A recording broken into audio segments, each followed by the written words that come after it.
వచ్చి నాతో పాటు తెరిచి చూడండి. లూకాసు వార్త 14వ అధ్యాయం 25 నుంచి 27 వచనం. The gospel according to Luke chapter 14 verse from 25 to 27.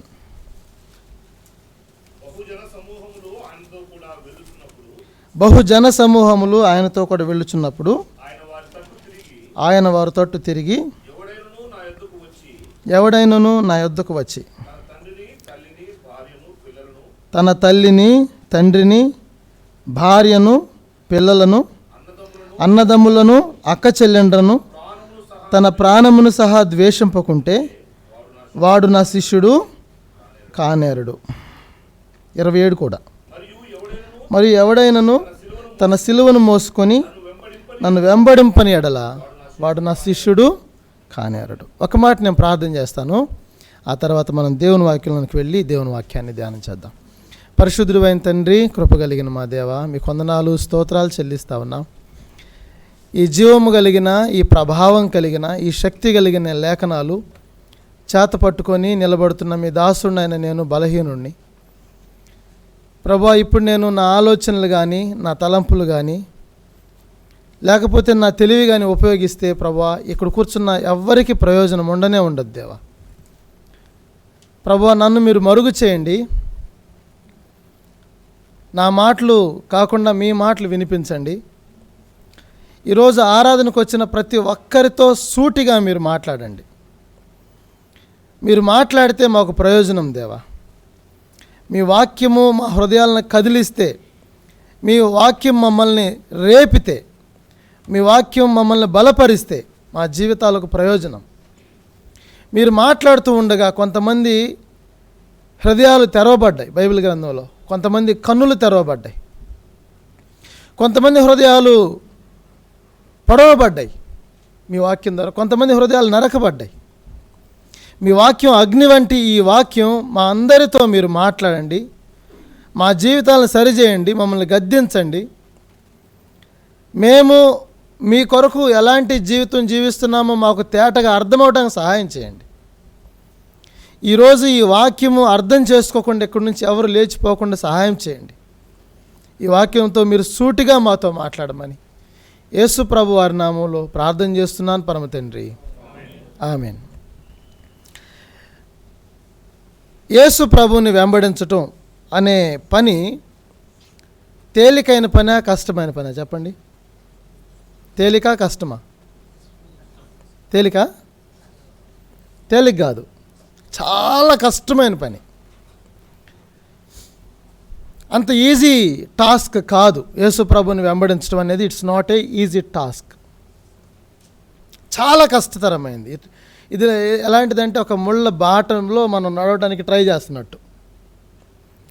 యేసు ప్రభుని వెంబడించడం అనేది అంత తేలిక కాదు, అంత ఈజీ కాదు.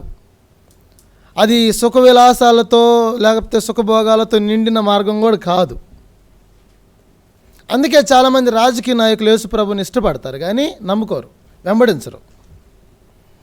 సినీ స్టార్స్ కూడా యేసు ప్రభుని ఇష్టపడతారు లోపల, కానీ బహిరంగంగా నేను ఆయన శిష్యుడిని లేకపోతే నేను వెంబడిస్తున్నానని వాళ్ళు చెప్పడానికి ట్రై చేయరు. ఎందుకంటే వాళ్ళు చెప్పడానికి ట్రై చేసిన వెంటనే వాళ్ళ జీవితంలో చాలా మార్పులు చోటు చేసుకుంటాయి అన్నమాట. చాలా కష్టతరమైన మార్గం. ఇక్కడ చూడండి, లూకాసు వార్త 14:25లో చాప్టర్ 14 వర్స్ 25లో ఇలా ఉంది. బహుజన సమూహములు ఆయనతో కూడా వెళ్ళుచున్నప్పుడు, బహుజన సమూహములు అనే పదంతో ఈ వాక్యం స్టార్ట్ అవుతా ఉంది.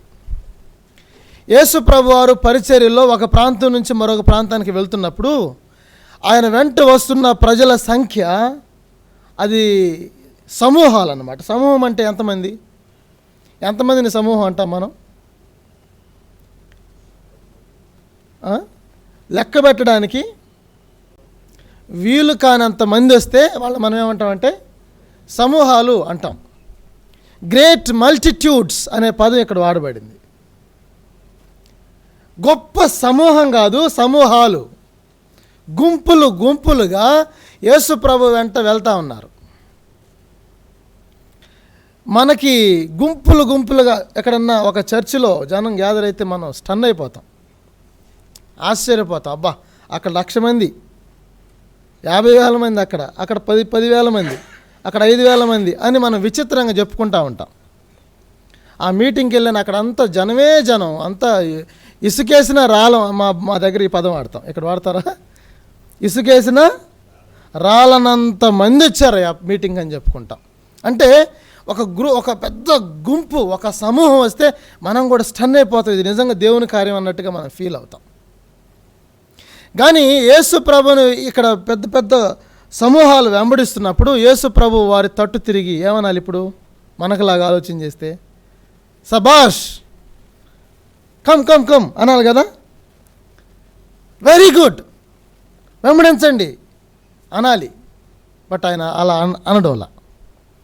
ఆయన వారి తట్టు తిరిగి, ఎవడైనను నా యొద్దకు వచ్చి తన తండ్రిని, తల్లిని, భార్యను, పిల్లలను, అన్నదమ్ములను, అక్క చెల్లెండ్రను, తన ప్రాణమును సహా ద్వేషింపుకుంటే వాడు నా శిష్యుడు కానేరడు. ద్వేషించటం అంటే వాళ్ళందరినీ అసహించుకోవటం అని అర్థం కాదు. ద్వేషించడం అంటే అర్థం ఏంటంటే, దీని అర్థం మన మత్తయి సువార్త 10వ అధ్యాయంలో కూడా చూస్తాం. ఒకసారి చూడండి, నా మాట మీకు అర్థమైంది. మత్తయి సువార్త 10వ అధ్యాయంలో 37వ వచనం చదవండి. 37. తండ్రినైనను తల్లినైనను నాకంటే ఎక్కువగా ప్రేమించువాడు నాకు పాత్రుడు కాడు. కుమారునైనను కుమార్తెనైనను నాకంటే, ద్వేషించడం అంటే అర్థం ఏంటంటే నాకంటే ఎక్కువగా ప్రేమించడానికి ట్రై చేస్తే, if you try to love your dear ones, మీ వారిని, మీ తండ్రిని, మీ తల్లిని, మీ చెల్లిని, లేకపోతే ఎవరినైనా నాకంటే ఎక్కువగా ప్రేమిస్తే, మీరు నన్ను వెంబడించాలని అనుకున్నా కూడా కొద్ది దూరం వచ్చినాక వెంబడించటం మానేస్తారు. అది ప్రభు చెప్తుంది. మీరు నా శిష్యులు కాకూడదు కాదు, కాలేరు. అంటే అర్థం ఏంటంటే మీరు వెంబడించడానికి ట్రై చేస్తారు, కానీ అంటే లాస్ట్ వరకు వెంబడించలేరు. ఒకవేళ యేసు ప్రభు కంటే ఇక దేనినైనా ఎక్కువగా ప్రేమిస్తే మనం అంతవరకు ఆయన వెంబడించలేము. లాస్ట్లో మధ్యలో ఎవరో ఒకరు అడ్డం వస్తారు, అక్కడితో మన యాత్ర ముగించుకొని వెనక్కి వెళ్ళిపోతాం. యేసు ప్రభు వారి జీవితంలో ఒక పెద్ద జన సమూహాలు ఆయన వెంట వెళ్ళడం మనం చూస్తూ ఉన్నాం. ఇప్పుడు నేను ఇలా చెప్పాలనుకుంటా ఉన్నా, యేసు ప్రభును వెంబడిస్తున్న ఈ జన సమూహాలలో అందరూ పరలోక రాజ్యం కోసం, యేసు ప్రభు కోసం, నిత్య జీవం కోసం వెంబడిస్తున్నారా? నేను ఇలా చెప్పాలనుకుంటున్నా, ఈ గుంపు, ఈ జన సమూహాలు యేసు ప్రభుని ఎందుకు వెంబడిస్తున్నారో, అసలు what is their intention to follow Jesus? యేసు ప్రభుని వెంబడించడానికి వాళ్ళ ఇంటెన్షన్ ఏంటి, వాళ్ళు ఏమనుకున్నారు, ఏం కావాలనుకున్నారు, ఎందుకు వెంబడిస్తున్నారో కొన్ని విషయాలు మనం ఆలోచన చేద్దాం. ఒకసారి చూడండి నాతో పాటు, మత్తయి సువార్త 16వ అధ్యాయం. మత్తయి సువార్త 16వ అధ్యాయంలో మొదటి వచనాన్ని చదవండి. అప్పుడు పరిసయ్యులను సద్దూకయ్యులను వచ్చి ఆయన్ను శోధించుటకు ఆకాశం నుండి ఒక సూచక క్రియను తనకు చూపమని ఆయన అడుగగా చల్లను అన్న. లూకాసు వార్త 11:29 చదువుదాం. లూకాసు వార్త 11వ అధ్యాయం 29వ వచనం. Luke chapter 11:29. జనులు గుంపులుగా కూడినప్పుడు ఆయన ఇలాగ చెప్పసాగాను, ఈ తరము వారు దుష్ట తరము వారయుండి సూచక క్రియలు అడుగుతున్నారు. ఇక్కడ ఎంతమంది గుంపులుగా ఉన్నారు? యేసు ప్రభు వెంట గుంపులుగా వస్తున్న వారిలో చాలామంది ఎందుకు వస్తున్నారంటే, దేనికోసం వస్తున్నారు? ఇక్కడ రాసింది చెప్పండి. సూచక క్రియలు. సూచక క్రియలు చూడాలని, సూచక క్రియలు కావాలని చాలామంది యేసు ప్రభు వెంట వెంబడిస్తూ ఉన్నారు. సరే, మీకు సూచక్రియలు కావాలా, రా నేను చూపిస్తా అంటున్నాడా ప్రభు? అట్లా అంటలా. ఈ చెడ్డతరము వారు సూచక క్రియలు అడుగుతున్నారు అన్నాడు. అదేంటి? సూచక్రియలు వాళ్ళు కావాలనుకుంటున్నారు, సూచక్రియలు వాళ్ళు చూడాలనుకుంటున్నారు. ప్రభు వాళ్ళని అప్రిషియేట్ చేయట్లా. ఈ రోజుల్లో మనం ఒక మీటింగ్ పెట్టామనుకోండి, సువార్త సభలు పెడితే ఎవరన్నా వస్తారా? విజయవాడలో వస్తారు ఎవరన్నా? ఆ గ్రౌండ్లో సువార్త సభలు అని పెడితే వస్తారు ఎవరన్నా? రారు. ఎట్లా పెడితే వస్తారు చెప్పండి? స్వస్థత, తర్వాత ఆశీర్వాద సభలు ఇట్లా పెట్టాలి. ఆ సేవకుడు కింద సేవకుడు బ్రదరు ఇట్లా రాసినా కూడా ఎవరు రారు. ఏమని రాసి ఉండాలి కింద ఆయన పేరు పక్కన? ప్రవచన, ప్రత్యేక ప్రవచన, స్వస్థత, వరము కలిగిన దేవుని సేవకుడు అని ఒక పెద్ద లిస్ట్ ఉంటే అప్పుడు ఆ మీటింగ్కి వెళ్ళటానికి జనం ఇష్టపడతారు. ఒక పెద్ద గుంపు ఉంటే మనం స్టన్ అయిపోవాల్సిన పని లేదు. వాళ్ళు ఎందుకు వచ్చారో మనకేం తెలుసు. యేసు ప్రభు వెంట గుంపులు గుంపులు వస్తున్నారు కదా. వాళ్ళు ఎందుకు వస్తున్నారంటే సూచక్రియలు చూపించమని వస్తూ ఉన్నారు. సూచక్రియలు చూపించండి ప్రభు అని వస్తున్నారు. కానీ యేసు ప్రభు వారిని గద్దించాడు. కానీ ఈ రోజుల్లో అట్లా లేదనుకోండి, అది వేరే విషయం. ఈరోజు గద్దించేవాళ్ళు లేరు. మీకేం కావాలి? మా దగ్గర ఉన్నాయి అంటున్నారు. మీకేం కావాలి? మీకు ఏది కావాలంటే వారి దురాశల చొప్పున బోధించేవాళ్ళు ఉన్నారు. ఒక ఎగ్జాంపుల్ చెప్తా వినండి. ఒకసారి మా బాబుకి బట్టలు తీసుకుందామని షాప్కి వెళ్ళాను. ఆ షాప్లో ఒక్క ప్యాంట్ కూడా మంచి ప్యాంట్ లేదు, అన్నీ చినిగిపోయిన ప్యాంట్లే ఉన్నాయి. నేను అడిగే షాప్ ఆయన్ని, ఏంది అన్నీ చినిగిపోయినాయి ఉన్నాయి, ఒక్కటి కూడా మంచిది లేదంటే ఆయన నవ్వుకుంటూ ఇలా చెప్పాడు, సార్ ఇది ట్రెండ్ అండి అని చెప్పాడు. ఏంటది ట్రెండ్ అంటే? అర్థం ఏంటంటే ప్రజలు దేనిని ఇష్టపడితే బిజినెస్ చేసేవాళ్ళు వాటిని తీసుకుని వస్తారనమాట. టీషర్ట్ కోసం అని చూస్తే ఇక్కడ నుంచి ఏమో ఈ ఫ్రంట్ ఏమో షర్టు, ఇక్కడ నుంచి వెనక వైపు ఏమో టీషర్ట్, అంటే సగం షర్ట్ని కట్ చేసి అంటించి కుట్టారనమాట. దాన్ని టీషర్ట్ అనలేము, షర్ట్ కూడా అనలేము. ఇంకా నవ్వుతూ సార్ ఇది ట్రెండ్ అండి అని చెప్పాడు. అంటే ప్రజలు చినిగిపోయిన ఇష్టపడితే బిజినెస్ చేసేవాళ్ళు చినిగిపోయిన తీసుకుని వస్తారనమాట. ప్రజలు ఒకవేళ ఇట్లా పీలికలుగా ఉన్న వాటిని ఇష్టపడితే అలాంటివి తీసుకొస్తారు. సగం గొడ్లు ఇష్టపడితే అలాంటి, దాన్ని ట్రెండ్ అంటారు. అంటే ప్రజల మైండ్ని స్టడీ చేసి వాళ్ళకి ఎలాంటివి వాళ్ళు ఇష్టపడుతున్నారో అలాంటి వాటిని సప్లై చేయటం, వాళ్ళ ముందు పెట్టడానికి ఇష్టపడుతున్నారు బిజినెస్ పీపుల్. ఇప్పుడున్న క్రైస్తవ లోకంలో మాకు సూచక్రియలు కావాలి, మాకు అద్భుతాలు కావాలి, మాకు స్వస్థతలు కావాలి అన్నవాళ్ళు ఉంటే నీకు ఏం కావాలి అది మా దగ్గర ఉన్నాయి అని చూపించే వాళ్ళు కూడా చాలామంది బయలుదేరారు. ఇప్పుడు అమెరికాలో ఉన్న ఒక ఫేమస్ బోధ ఏంటంటే హోలీ స్లాప్, పవిత్రమైన చెంపదెబ్బ. ఇది మంచి ఫేమస్ ఇప్పుడు. లేకపోతే హోలీ స్లాటర్, ఆత్మలో వధించుట అనేది.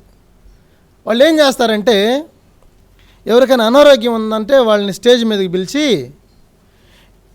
లాగి చంపక పెట్టి యేసు ప్రభు నామంలో పో అని గట్టిగా ఒక చంపదెబ్బ గట్టిగా అటు కొడతారు. దిమ్మ తిరిగిపోయింది. కాసేపు నాకు వాళ్ళు అంటారు మైకు తీసుకొని, దేవుని సేవకుడు చెప్తుంటే ఆయన చంపకబెట్టి కొట్టగానే నా తలనొప్పి తగ్గిపోయింది అని చెప్పే బోధలు ఉన్నాయి. ఒక ఆయన షూట్ తీసుకొని వెంటబడి కొడుతున్నాడు. ఒక చిన్న పాపకు ఆరోగ్యం బాగుండలేదని తీసుకొచ్చి ఇస్తే ఆ స్టేజ్ మీద పెడితే అక్కడున్న సేవకుడు ఏం చేశాడంటే యేసు ప్రభు నామంలో లే అని బూట్ కాలుతో ఒక తన్నుదంతే ఆ స్టేజ్ మీద పిల్ల కింద పడింది. ఆ పిల్ల వాళ్ళ పాప ఆ పిల్లని తీసుకొని దేవుని సేవకుడు తన్నితే నా పాపకి ఆరోగ్యం బాగా అయిందని చెప్పింది. బాగుందా బోధ? వీళ్ళెవరు దేవుని కోసం కానీ దేవుని వాక్యం కోసం కానీ నిత్య జీవం కోసం వచ్చిన వాళ్ళు కాదు. వీళ్ళకి సూచక్రియలే కావాల్సింది. ఇంకా వాళ్ళు చేస్తున్న ఆ క్రియలు దైవ గ్రంథంలో ఎవరైనా చేశారా? వాళ్ళు చేస్తున్న క్రియలు ఈ బైబిల్తో సరిపోతున్నాయా? వాళ్ళు చేస్తున్న పనులు ఇక్కడ అపోస్తులు ఎప్పుడైనా చెప్పారా, చేశారా అనేది మనకు సంబంధం లేదు. వాళ్ళు ఏం చేసినా పర్లా వాళ్ళు దేవుని సేవకులుగా అనేదానికి మనం అలవాటు అయ్యాం. కరోనా టైంలో 2020 మార్చ్ ఫస్ట్ లాక్డౌన్ కదా, గుర్తుందా మీకు? మార్చ్ ఫస్ట్ లాక్డౌన్, మార్చా ఏప్రిల్ 2020 మార్చ్ ఫస్ట్ లాక్డౌన్. ప్రపంచానికి లాక్డౌన్ అంటే అప్పుడే తెలిసింది ఇప్పుడున్న తరానికి. అంతకుముందు మనం ఎప్పుడు చూడాలి లాక్డౌన్ అంటే ఏందో. అప్పుడు ఒక ఆయన హైదరాబాద్లో ఉంటాడు. ఆయన ఇలా చెప్పాడు మైక్ తీసుకొని, ఏ కరోనా, నేను నిన్ను ఉరికమ్ము ఎక్కిస్తా అన్నాడు. ఎవరిని? ఇక అందరు హామేన్ కింద కామెంట్స్. హామేన్ అనేవాళ్ళు, ప్రైజ్లాడ్ అనేవాళ్ళు, హల్లెలూయా అనేవాళ్ళు. మీరు నిజంగా చెప్పండి, యథార్థంగా చెప్పండి, మనం కరోనాని ఎక్కించామా, కరోనా మనల్ని ఎక్కించిందా? కరోనా మనల్ని తీసుకెళ్ళి ఎక్కించింది. కొంతమంది కిందకి దిగారు దేవుని కృపను బట్టి, కొంతమంది అటు నుంచి అటు పోయారు. నేనేమన్నానంటే, వాళ్ళు చెప్తున్న ఆ మాట నిజమా కాదా, యథార్థంగా చెప్పారా అబద్ధాలు చెప్పారా అనేది మనం ఆలోచన చెయ్యం. ఆయన ఏది చెప్తే అది సత్యం అనుకుంటున్నాం మనం. మాకు గుంటూరు దగ్గర ఒక ఇట్లే పెద్ద పెద్ద లక్షల మంది కూడుకుంటూ ఉంటారు, గ్యాదర్ అవుతూ ఉంటారు. అక్కడ ప్రజలు వెళ్ళి అక్కడ సేవకుడిని పాతి పెట్టారు, అక్కడ సమాధి ఉంది, అక్కడ నుంచి కొంచెం మట్టి తీసుకొని తింటారు. తింటుంటే వాళ్ళందరూ చూస్తున్నారు, సేవకులు, అక్కడున్న సేవకులు. తిని సంవత్సరం వచ్చేసరికి పెద్ద గుంట పడుతుంది అక్కడ. వాళ్ళు ఏం చేస్తున్నారు తెలుసా? మళ్ళీ సంవత్సరం తిరిగి వచ్చేసరికి 2 ట్రాక్టర్లు మట్టి తెచ్చిపోస్తున్నారు అక్కడ. అంటే ఏంది అర్థం? మట్టి తినొద్దని చెప్పట్లేదు, రెండోది ఇంక 2 ట్రాక్టర్లు మట్టి తెచ్చిపోస్తున్నారంటే ఏంది అర్థం? ఇంకా తినమని. ఇప్పుడు మనం వాక్యంలో ఏ సేవకుడు సమాధి దగ్గరైనా మట్టి తీసుకొని దేవుని పిల్లలు తిన్నారా పాత నిబంధనలో, క్రొత్త నిబంధనలు అంటే లేనే లేదు. అంటే మనం ఎలా అంటే ఈ వాక్యంతో పని లేదయ్యా, నాకు అద్భుతం జరిగితే అంతే చాలు అన్నట్టుగా మనం ఉన్నాం. నాకు ఈ వాక్యంతో పని లేదు, ఈ బైబిల్తో నాకు పని లేదు, ఒక అద్భుతం ఎవరన్నా చేస్తే అది చాలనుకుంటున్నాం మనం. యేసు ప్రభు వారు వాళ్ళని ఎందుకు చెడ్డతరము వారు సూచక్రియలు అడుగుతున్నారని అన్నాడంటే, కపెర్నహూమ్ ఏరియాలో ఆయన ఎక్కువ సేవ చేశాడు. చెప్పండి, ఎన్ని అద్భుత కార్యాలు ప్రభు కపెర్నహూమ్లో చేశాడు? చెప్పగలరా? కపెర్నహూమ్ ఏరియాలో, ఆ ప్రాంతంలో, ఆ గలిలయ, ఆ కపెర్నహూము, నజరేత్, ఆ ప్రాంతాల్లో చేసిన అద్భుతాలు గుర్తున్నాయా? చెప్పండి ఒకటి చెప్పండి. ఒక 12 సంవత్సరాలు వయసున్న ఒక పాప చనిపోయింది. ప్రభు తల్లు తాకుమి అనగానే ఆ పాప లేచి కూర్చుంది కదా, అది ఆ ఏరియాలోనే, ఆ కపెర్నహూమ్ ఏరియాలోనే. ఒక 12 సంవత్సరాలు రక్తస్రావంతో బాధపడుతున్న ఒక స్త్రీ ఆయన వస్త్రపు చెంగు పట్టుకుంది, ఆమెకు స్వస్థత జరిగింది, అది కూడా ఆ ఏరియాలోనే. పేతురు అత్త జ్వరంతో బాధపడుతుంటే ఆయన చేపట్టుకుని లేపాడు, ఆమె స్వస్థత పొందింది, ఆ ఏరియాలోనే. ఒక పక్షవాతం కలిగిన వాడిని 4 పట్టుకొని ఇంటి పైకప్పు ఉప్పదీసి అక్కడి నుంచి యేసు ప్రభు దింపారే, ప్రభు స్వస్థపరిచాడు, నీ పరుపెత్తుకొని నడు అన్నాడు, అది కూడా కపెర్నహూమ్లోనే. 5 రొట్టెలు 2 చేపలు 5,000 మందికి పంచాడే, అది కూడా ఆ ఏరియానే. ఇన్ని చూసిన తర్వాత వాళ్ళు ఏం చేశారంటే, వాళ్ళు ఒకసారి చూడండి మత్తయి సువార్త 11వ అధ్యాయంలో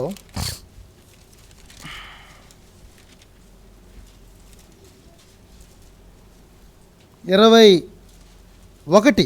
చదవండి. Matthew chapter 11 verse 21. అయ్యో కొరాజీనా, అయ్యో బెత్సైదా, మీ మధ్యను చేయబడిన అద్భుతములు తూరు సీదోనుల పట్టణములలో చేయబడిన ఎడల ఆ పట్టణంలో వారు పూర్వమే గోనె పట్ట కట్టుకొని బూడిద వేసుకొని మారు మనసు పొంది ఉందురు. మరొక వచ్చిన చదవండి అన్న, ఇప్పుడు 23 చదవండి వర్స్ 23. కపెర్నహూమా, ఆకాశం మట్టుకు హెచ్చించబడేదవా, నీవు పాతాళం వరకు దిగిపోయేదవు, నీలో చేయబడిన అద్భుతములు సొదొమలో చేయబడిన ఎడల అది నేటి వరకు. వినండి. ఇప్పుడు ఈ కోరాజీనా అనే ప్రాంతంలో, బెత్సైదా అనే ప్రాంతంలో, కపెర్నహూమ్ అనే ప్రాంతంలో ప్రభు చేసిన అద్భుతాలు ఇంక ప్రపంచంలో ఎక్కడ జరగల. అన్ని అద్భుతాలు ప్రభు ఇలా కూడా అంటున్నాడు, కపెర్నహూమ్లో జరిగిన అద్భుతాలు సొదొమ గొమొర్రాలో లోతు టైంలో జరిగుంటే వాళ్ళు నమ్మి ఉండేవాళ్లే అన్నాడు ప్రభు. అన్ని అద్భుతాలు జరిగినాయి. ఇప్పుడు ఎందుకు ప్రభు వీళ్ళని గద్దెస్తున్నాడంటే, ఇన్ని చూసి కూడా ఎవరు ప్రభుని నమ్ముకోవాలి. ఎందుకు ప్రభు సూచక్రియలు చూపించమంటే కోపడుతున్నాడు అంటే, ఇన్ని చూసి కూడా వాళ్ళు ఎవరు ప్రభుని నమ్మలా. అద్భుతాలు చేస్తే ఎవడు నమ్ముకుంటాడు అనుకుంటే అది పొరపాటు. దేవుని వాక్యం మనతో మాట్లాడితే మన హృదయాలు మారతాయి. మనం దేవుని వాక్యానికి కానీ బైబిల్కి కానీ ప్రాధాన్యత ఇవ్వకుండా అద్భుతాలు స్వస్థతల కోసం వెంబడించేవాళ్ళు వీళ్ళంతా కూడా. ఒక ప్రశ్న అడుగుతా, చెప్పండి. ఈ ప్రశ్నకి మీరు సమాధానం చెప్తారు కదా, దాన్ని బట్టి నాకు అర్థమైంది మీకు ఎంత వాక్యం తెలుసు.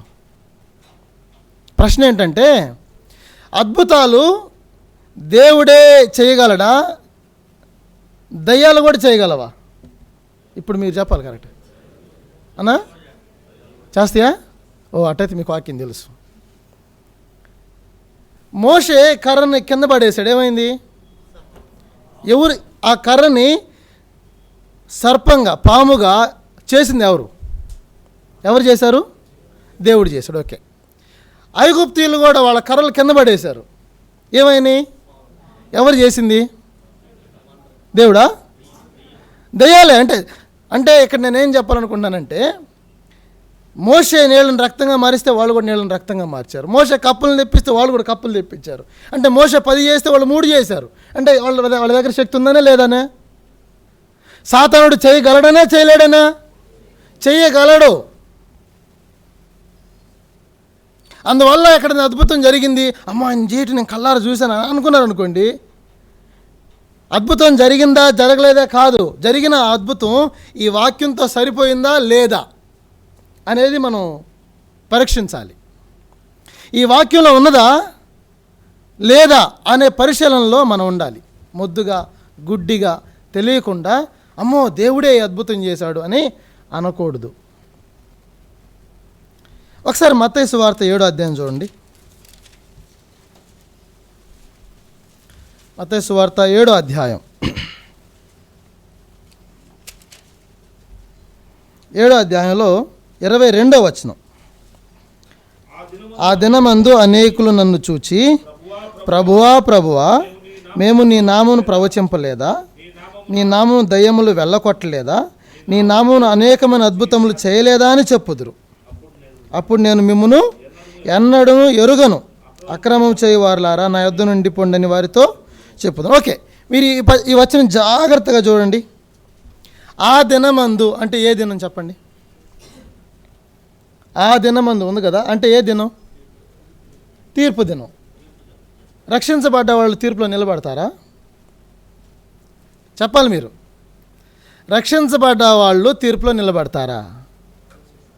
ఆయన యందు విశ్వాసం ఉంచిన వాడు తీర్పులో నుండి దాటి జీవంలోనికి వెళ్ళాడు కదా.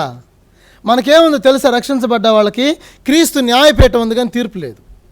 క్రీస్తు న్యాయపీఠమేమో మనం ఎత్తబడిన తర్వాత మధ్యాకాశంలో ప్రభుతోటి, అది క్రీస్తు న్యాయపీఠం.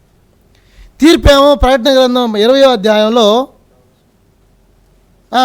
అది తీర్పు. ఆ తీర్పులో నిలబడ్డాయంటే ఇంకా వాడు నరకాగ్ని గుండానికి పాత్రుడైనట్టే. సరే, ఆ దినం అంటే తీర్పు. ఓకే, వినండి. తీర్పు దినం వీళ్ళు ఏమంటున్నారంటే, ప్రభువా నీ నామమును మేము ప్రవచించలేదా? జాగ్రత్త వినండి. 1 ప్రవచించారు, 2 దయ్యాలు వెళ్ళగొట్టామంటున్నారు, 3 అద్భుతాలు చేసామంటున్నారు. ఈ పదాలు జాగ్రత్త వినండి. ఇప్పుడు వీళ్ళంతా ప్రభుతో మాట్లాడుతున్నారు. అంటే నేను ఇలా అనుకుంటున్నా, ప్రభు అని ఉంటాడు, మీరు నరకానికి వెళ్ళండి, మీరెవరో నాకు తెలియదు బాబు, వెళ్ళండి అన్నాడేమో ప్రభు. అప్పుడు వీళ్ళు అంటున్నారు, అదేంది ప్రభువా, మేము ప్రవచనాలు చెప్పాంగా నీ నామంలోనే, యేసు నామంలోనే మేము చేసింది, అద్భుతాలు చేసాం, దయ్యాలు వెళ్ళగొట్టాం, ప్రవచనాలు చెప్పామని వీళ్ళు అంటున్నారు కదా. ఇప్పుడు మీరు జాగ్రత్తగా చెప్పండి, వీళ్ళు అబద్ధాలు చెప్తున్నారా నిజం చెప్తున్నారా? జాగ్రత్త చెప్పాలి. వీళ్ళు దేవునితో మాట్లాడుతున్నారు. ఇప్పుడు ఇక్కడ దేవునితో ఎవరైనా అబద్ధాలు చెప్పగలరా? చెప్పండి. ఎప్పుడు చెప్పావు నువ్వు ప్రవచనాలు ఎప్పుడు చెప్పావు అన్నాడా ప్రభు? నువ్వు దయ్యాలు ఎప్పుడు వెళ్ళగొట్టావు అన్నాడా ప్రభు? అంటలేదు ప్రభు. దెయ్యాలు వెళ్ళగొట్టిన మాట వాస్తవం, ప్రవచనాలు చెప్పిన మాట కూడా వాస్తవమే, అద్భుతాలు చేసిన మాట కూడా వాస్తవమే. అసలు వీళ్ళు దేవునితో అబద్ధం కాదు, నిజమే చెప్తున్నారు. నీ నామూలు ఇవన్నీ చేశాం ప్రభు అంటే ప్రభు కూడా చేయలేదని అంటలేదు. కాకపోతే ఏంటంటే వీళ్ళు అద్భుతాలు ఆశ్చర్యాలు అన్నీ చేస్తే కానీ రక్షించబడ్డ వ్యక్తి నరకానికి వెళ్తాడా? రక్షణ పోతుందా? తీర్పులో నిలబడతాడా? మరి వీళ్ళేంటి తీర్పులో నిలబడ్డారు, అక్రమ చేయవారు వెళ్ళిపోండి ఎక్కడి నుంచి అన్నాడు ప్రభు. అంటే అర్థం ఏంటంటే వీళ్ళు రక్షణ పొందలేదు కానీ ప్రవచనాలు చెప్పారు. రక్షణ పొందలేదు కానీ అద్భుతాలు చేశారు, రక్షణ పొందలేదు కానీ దయ్యాలు కొట్టారు. మీకు అర్థమైందో లేదో నాకు అర్థం కావట్లా. అదేంది బ్రదరు ఇవన్నీ జరగకుండా అసలు రక్షించబడకుండా ఇవన్నీ ఎట్లా చేస్తారంటే, ఇందాక మనం ఏం చెప్పుకున్నాం, అద్భుతాలు దేవుడు మాత్రమే కాదు దయ్యాలు కూడా చెయ్యగలవు అని మనం చెప్పుకున్నాం కదా. కాబట్టి జరిగిన ప్రతి అద్భుతం వెనక దేవుని హస్తం ఉందని అనుకోవటంలో చాలా మనం ఆలోచన చేయాలి. ఈ వాక్యంతో సరిపోతేనే అది దేవుని వాక్యం. ఈ వాక్యంతో సరిపోకపోతే ఈ వాక్యం అనే స్కేల్ తీసుకొని దాన్ని మనం కొలవాలి. ఎవడో ఒకడు వచ్చి పట్టుకొని ఫైర్ అనగానే కరెంట్ షాక్ కొట్టినట్టుగా ఎగిరి కింద పడితే అది దేవుని కార్యం అని మనం అనుకోకూడదు. ఎందుకంటే బైబిల్లో ఏ అపోస్తలుడు ఇట్లా ఏ వ్యక్తిని పట్టుకొని ఫైర్ అని చెప్పి కింద పడేసినట్టుగా లేదే అని మనం పరిశీలన చేయటం నేర్చుకోవాలి. కాబట్టి ఇక్కడ మనం చూస్తున్న వ్యక్తులు ఏంటంటే, ఫస్ట్ గ్రూప్ ఆఫ్ పీపుల్ వాళ్ళు ఎందుకు యేసుప్రభుని వెంబడిస్తున్నారంటే చెప్పండి, అద్భుతాలు సూచక్రియలు. రెండో గ్రూప్ని చూద్దాం ఒకసారి చూడండి. ఇది అవసరమైన మాట కాబట్టి కొంచెం నేను ఎక్కువ తీసుకున్నాను, తర్వాత కొంచెం షార్ట్ కట్లోనే మనం చెప్పుకుందాం.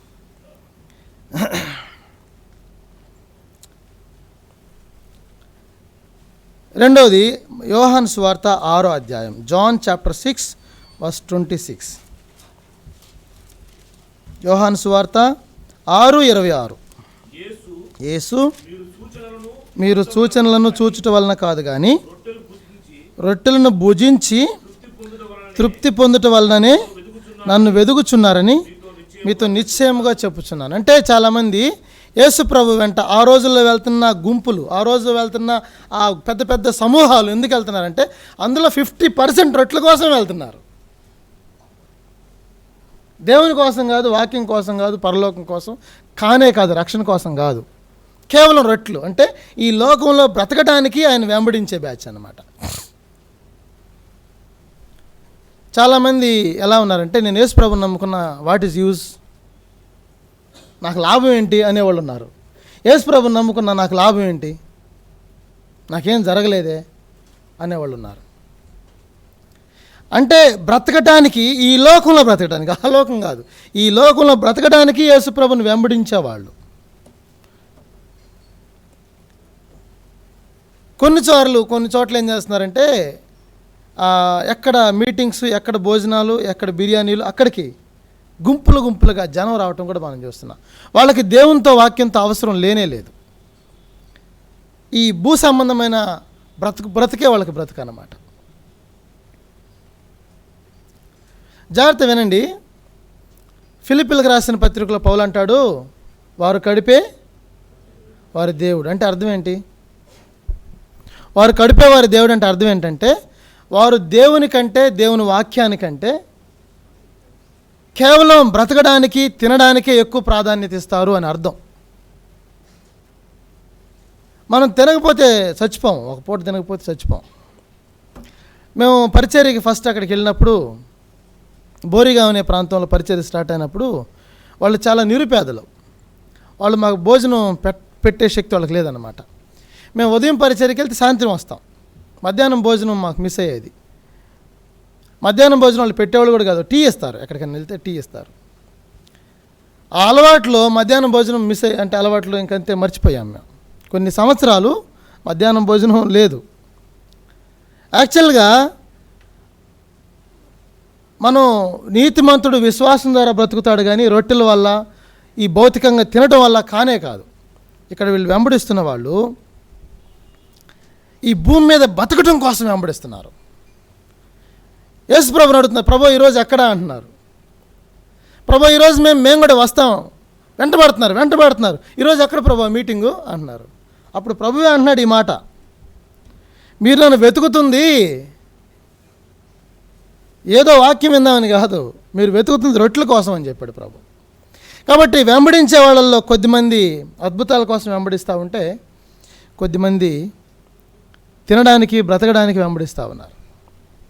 చూడండి, 3వ గ్రూప్ను మనం చూద్దాం. John chapter 6 verse 66. యోహాను సువార్త 6వ అధ్యాయం 66వ వచనం. అప్పటి నుండి ఆయన శిష్యులలో అనేకులు వెన్నుక తీసి మరి ఎన్నడూ ఆయనను వెంబడింపలేదు. వినండి జాగ్రత్తగా. ఎప్పటి నుండి? ఆయన వాక్యం ఉన్నదన్నట్టుగా ఖండితంగా బోధిస్తూ ఉంటే వాళ్ళకి నచ్చక చాలామంది వెళ్ళిపోయారు. మనం లూకాసు వార్త 14:25 ఎంతమందిని చూసాం? గ్రేట్ మల్టిట్యూడ్స్ని చూసాం. ఇప్పుడు ఎంతమంది యేసు ప్రభు వెంట ఉంది? ఎంతమంది ఉన్నారు?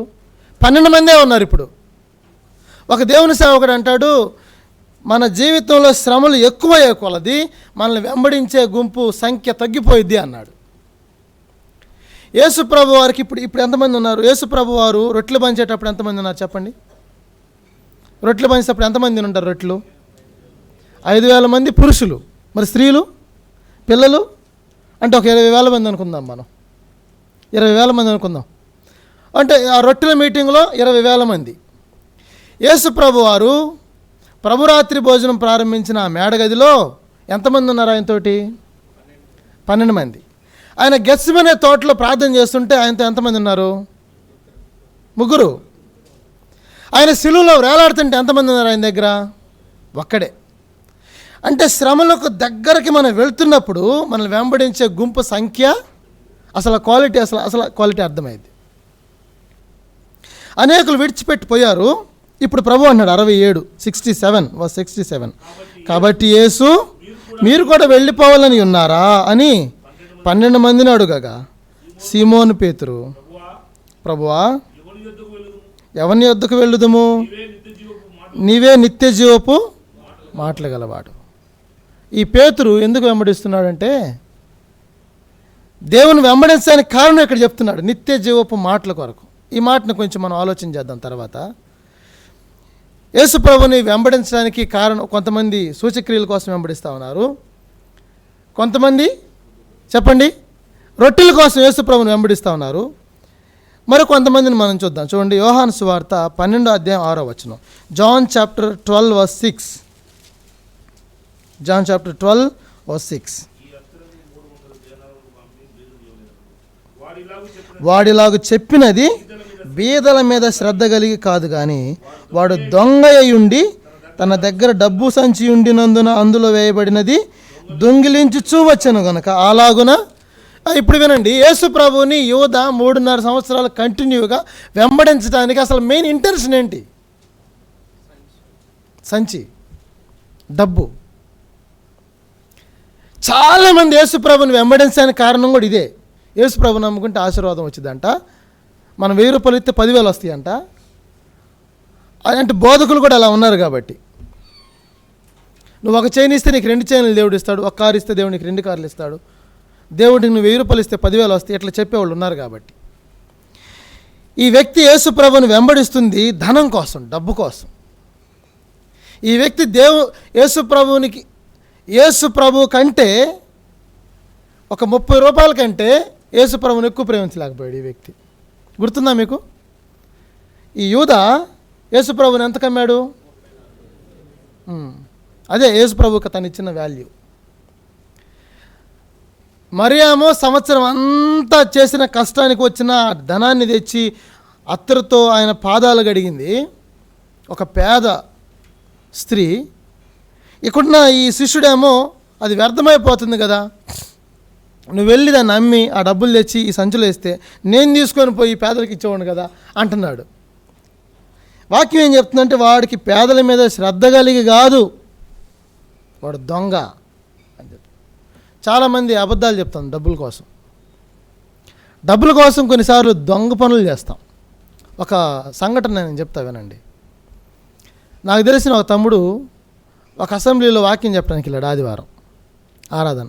అక్కడ సేవకుడు ఎక్కడికో వేరే చోటకి వెళ్ళాడు. ఆ సేవకుడు ఏం చెప్పాడంటే, బ్రదర్ మీరు వెళ్ళి ఈరోజు కొంచెం ఆరాధన చూసుకొని రండి, ఆ సండే వచ్చిన ఆఫరింగ్స్ ఎంత 200-300 వస్తాయి, అవి తీసుకొని రండి అన్నాడు. అంటే వాళ్ళు ఏం చేస్తారంటే ఆ 200-300 వస్తాయి, ఆ చిన్న అసెంబ్లీ వాళ్ళు సేవకుడు కోసమని ఇచ్చి పంపిస్తుంటారనమాట. సో ఈ తమ్ముడు వెళ్ళి అక్కడ వాక్యం చెప్పాడు. ఆరాధన అయిపోగానే సంఘ పెద్ద ఏం చేశాడంటే ఆ కానుకలు లెక్కబెట్టి ఆ డబ్బంతా ఆ తమ్ముడు చేతికి ఇచ్చాడు. ఇవి సేవకుడికి అని చెప్పాడు. అందులో చూస్తే ఈ తమ్ముడు షాక్ అయ్యాడు. ఎందుకు షాక్ అయ్యాడంటే ఆ ఆదివారం ఆ తమ్ముడు వేసిన నోటు అందులో లేదు. స్టన్ అయిపోయి నాకు చెప్పాడు, అన్న మొన్న ఒక చోట ఇట్లా జరిగింది,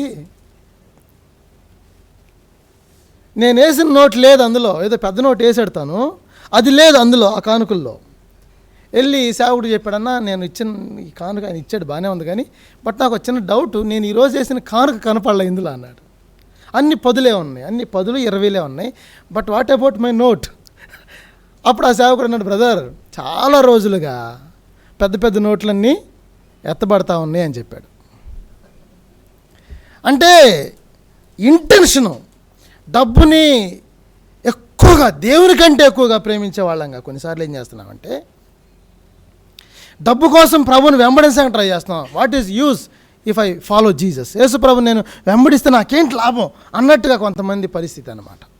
కాబట్టి కొంతమంది ఆశ్చర్యకార్యాల కోసం, కొంతమంది రొట్టెల కొరకు, కొంతమంది డబ్బు కొరకు. పేతురు ఎందుకోసం వెంబడిస్తున్నాడని మనం చదివాం.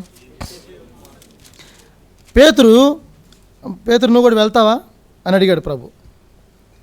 అందరూ వెళ్ళిపోయారు, మీరు కూడా వెళ్తారా? If you want to go back you also can go. పేతురు ఏమన్నట్టు, మేము ఎక్కడికి వెళ్తాం ప్రభువా, నీవే నిత్య జీవపు మాటలు గలవాడు. అంటే పేతురు ఎందుకు వెంబడిస్తున్నాడో మనకు చాలా సూటిగా అర్థమవుతుంది. తను ఏం ఆశించట్లా, నిత్య జీవం, ఆ నిత్య జీవపు మాటలు. దానికోసం పేతురు తన బోటు విడిచిపెట్టొచ్చాడు, తన వలలు విడిచిపెట్టొచ్చాడు, తన వ్యాపారం విడిచిపెట్టొచ్చాడు, తన కుటుంబాన్ని విడిచిపెట్టొచ్చాడు. రోమా ప్రభుత్వం రోమా జైల్లో పెట్టి ఆఖరికి ఈ పేతురు నువ్వు చాలా హృదయుడివి, నీకు సిలువేయటానికి మాకు మనసు రావట్లేదు, ఒక పని చేయి, యేసు ప్రభు దేవుడు కదని చెప్పి వెళ్ళిపో అంటే పేతురు లేదండి, అసలు యేసు ప్రభువే దేవుడు అని చెప్పి తలక్రిందులుగా సిలువ వేయబడ్డాడు. ఒకవేళ మనం యేసు ప్రభు కోసమే వెంబడిస్తే దేని కొరకైనా మనం సిద్ధపడతాం. Whatever will take place in my life, నా జీవితంలో ఏం జరిగినా కూడా నేను వెనక్కి తిరగను అన్నట్టుగా మనం ఉంటాం. ఒక సంఘటన చెప్పి నేను ముగిస్తాను. నార్త్ ఈస్ట్లో దాదాపు 130 సంవత్సరాల క్రితం ఒక మిషనరీ ఫ్యామిలీ వచ్చి సువార్త ప్రకటిస్తూ ఉంటే, అప్పుడు నార్త్ ఈస్ట్లో మేఘాలయ, మిజోరాం ఈ స్టేట్స్ లేవు, అరుణాచల్ ఇవేమి లేవు. అప్పుడున్నది ఏంటంటే ఒక ఆసాం స్టేటే 7 రాష్ట్రాలు. అక్కడ గారోస్ అని ఒక ట్రైబల్స్ ఉన్నారు, ఒక కొండ జాతి ప్రజలు ఉన్నారు. సువార్త చెప్తుంటే ఒక కుటుంబం ప్రభుని నమ్ముకున్నారు. వాళ్ళ పలానా కుటుంబం ప్రభుని నమ్ముకున్నారని ఆ కొండ జాతి ప్రజల నాయకుడికి తెలిసింది. ఆ నాయకుడు ఏం చేశాడంటే ఇమీడియట్గా ఒక మీటింగ్ అరేంజ్ చేసి అందరిని పిలిచాడు. ఒక మీటింగ్ పెట్టి అందరిని చుట్టూ ఇలా కూర్చోబెట్టి మధ్యలో ఆ కుటుంబాన్ని నిలబెట్టాడు. భార్య, భర్త, 3 పిల్లలు. మీరేదో కొత్త మతాన్ని నమ్ముకున్నారని విన్నాం, ఇది మంచి పని కాదు, యేసు ప్రభువును విడిచిపెట్టాల్సిందే అని ఆ కొండ జాతి ప్రజల యొక్క నాయకుడు గట్టిగా ఆజ్ఞాపించాడు. ఆ ప్రభువుని నమ్ముకున్న వ్యక్తులు అన్నాడు, లేదండి మేము యేసు ప్రభువుని విడిచిపెట్టలేం. ఆయనకి చాలా కోపం వచ్చి ఒక బాణం తీసుకొని రమ్మన్నాడు. ధనుసు బాణం తీసుకొని వచ్చి, యేసు ప్రభువును విడిచిపెట్టకపోతే మీరందరూ చస్తారు అని చెప్పాడు. చనిపోవడానికి పర్లేదండి, మేము యేసు ప్రభువుని విడిచిపెట్టమని చెప్పాడు. ఆ బాణాన్ని ఎక్కిపెట్టి తన కుమారుడి మీద గట్టిగా లాగి, నీకు యేసు ప్రభువు కావాలా ఈ కుమారుడు కావాలని అడిగాడు. ఆయన చెప్పాడు, నాకు యేసు ప్రభువే కావాలండి అన్నాడు. గట్టిగా లాగి కొడితే ఆ బాబు అక్కడనే పడి చనిపోయాడు. రెండో బాణం తీసుకున్నాడు, రెండో బాబు మీద పెట్టాడు, నీకు యేసు ప్రభువు కావాలా వీడు కావాలా తెలుసుకో అంటున్నాడు. నాకు యేసు ప్రభువే కావాలండి అన్నాడు. గట్టిగా లాగి కొడితే ఆ బాబు అక్కడనే పడి గిలిగిలా కొట్టుకొని చేస్తుంటే తల్లిదండ్రులు ఏడుస్తున్నారు, కళ్ళం నీళ్ళు వస్తున్నాయి, కాళ్ళు చేతులు వణుకుతున్నాయి. మళ్ళీ మూడో బాణం తీసుకొని చిన్న పిల్ల మీద పెట్టాడు. ఆ పిల్ల మీద పెట్టి, ఇప్పుడైనా చెప్పు, నీ అవకాశం ఇంకా ఉంది, యేసు ప్రభువు కావాలా ఈ చిన్నపిల్ల కావాలా? నాకు యేసు ప్రభువే కావాలి. ఆ పాపను కూడా కొట్టి చంపాడు. తన భార్య మీద పెట్టి, నీకు యేసు ప్రభువు కావాలా నీ భార్య కావాలా? నాకు యేసు ప్రభువే కావాలి. తన భార్యని కొట్టి చంపాడు. చివరికి ఆఖరి బాణం తీసి తన గుండెల మీద గట్టిగా లాగిపెట్టి, నీకు యేసు ప్రభువు కావాలా నీ ప్రాణం కావాలా అన్నాడు. పెద్దగా ఏడుస్తూ అరుస్తూ ఒక పాట ఆయన పాడాడు. I have decided to follow Jesus. I have decided to follow Jesus. I have decided to follow Jesus. No turning back, no turning back. ఆ పాట మీకు ఐడియా ఉందా? ఆ పాట ఆయనే అరుస్తూ పెద్దగా పాడాడు. ఆయనే స్టార్ట్ చేసిన పాట అది. ఆయన పెద్దగా పాట పాడుతూ no turning back, no turning back అంటూ ఉండగా గట్టిగా ఆ బాణంలా కొడితే ఆయన కూడా కింద పడి చనిపోయాడు. ఆ డెడ్ బాడీస్ తీస్తుండగా ఆ కొండ జాతి నాయకుడు కూర్చొని ఆలోచన చేస్తూ ఉన్నాడు. ఎవరో తెలియని ఒక యేసు కోసం, ఏదో వేరే ప్రాంతంలో పుట్టిన ఒక యేసు కోసం, ఎక్కడో 2000 సంవత్సరాల క్రితం చనిపోయిన ఒక వ్యక్తి కోసం వీడు ప్రాణం పెట్టడానికి కూడా తెగించాడంటే వీడు డబ్బుల కోసమో రొట్టెల కోసమో బ్రతకడం కోసం యేసు ప్రభుని నమ్ముకోలేదు. వీడు నమ్ముకున్న యేసు ప్రభువే నిజమైన దేవుడు అని అరవటం స్టార్ట్ చేశాడు. వీడు నమ్ముకున్న దేవుడే దేవుడు, యేసు ప్రభువే దేవుడిని అరుస్తూ ఏడుస్తూ ఉండగా ఆ చుట్టుపక్కల ఉన్న ఆ గౌరవ ప్రజలందరూ మోకరించి యేసు ప్రభుని సొంత రక్షకునిగా అంగీకరించారు. ప్రియులారా, నేను నిజంగా ప్రభువుని వెంబడిస్తున్నానని అంటే what is our intention to follow Jesus? యేసు ప్రభుని వెంబడించడానికి మన యొక్క ఇంటెన్షన్ ఏంటి? ఒకవేళ ప్రభు కోసమా మనం ఏది పోగొట్టుకోవడానికి సిద్ధపడతాం. మన ఉద్యోగం పోతుందా ప్రభు కోసం? Let it go. మనం ప్రాణం పోతుందా? మనం నష్టపోతున్నామా? మనకి శ్రమలు వస్తున్నాయా? ప్రభు కోసం గట్టిగా నిలబడతాం. కాబట్టి ప్రభు కొరకు నమ్మకంగా నిలబడి జీవించే వారికి ఉండటానికి ప్రభు మనకి సహాయపడును గాక. ఈ మాటలు మన హృదయాలలో పనిచేసి మనల్ని ప్రభు కొరకు మంచి సాక్షులుగా నిలబెట్టడానికి సహాయపడును గాక. దేవుడు ఈ మాటలు మన కొరకు దీవించును గాక. ఆమేన్. నేను